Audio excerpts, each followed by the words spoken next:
Меѓусебни обвинувања меѓу власта и опозицијата по одлуката на Регулаторната комисија за енергетика за поскапување на електричната енергија и по одлука на владата да прогласи кризна состојба во енергетскиот сектор. Од Социјалдемократскиот сојуз обвинуваат дека со кризната состојба актуелната власт сака да ги дефокусира криминалните тендери и покажува неспособност во управување со енергетиката.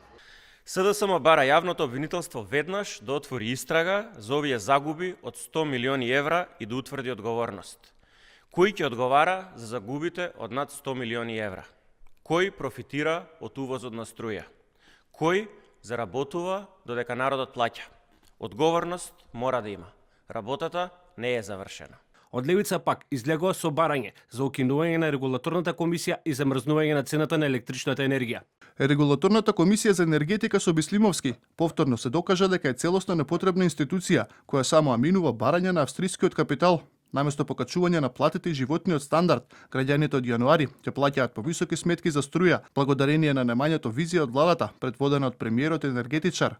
Наместо таложење милионски профити за австриската ЕВН, левица бара итно замрзнување на цената на струјата за домаќинствата и преиспитување на одлуката, како и државната ЕСМ продажба да биде постојан законски универзален снабдувач. Владеачката партија пак виновникот за поскапување го лоцира во опозицијата.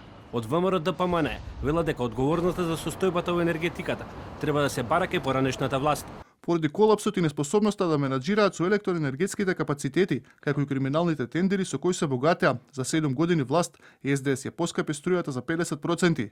Вистинското место на кое СДС може да се обратат за состојбите во енергетиката се нивните функционери и поставени кадри да го плячкаат енергетскиот сектор, затоа што парите од овој, за нив, профитабилен бизнис се во криминалните тендери кои СДС преку нивните раководства во енергетските компании се ги месташе. Зашто над 50 нивни функционери се во кривични пријави, меѓу кои Васко Ковачевски, кој во бегство со украдените пари. Реакциите во јавноста доаѓаат откако Регулаторната комисија донесе одлука за зголемување на цената на електричната енергија од 1 јануари. Според одлуката, кај 85% од домакинствата, сметките ќе се зголемат во просек од 2,28%, односно за околу 57 до 70 денари месечно. Не поскапува само скапата, туку и ефтината тарифа на струја.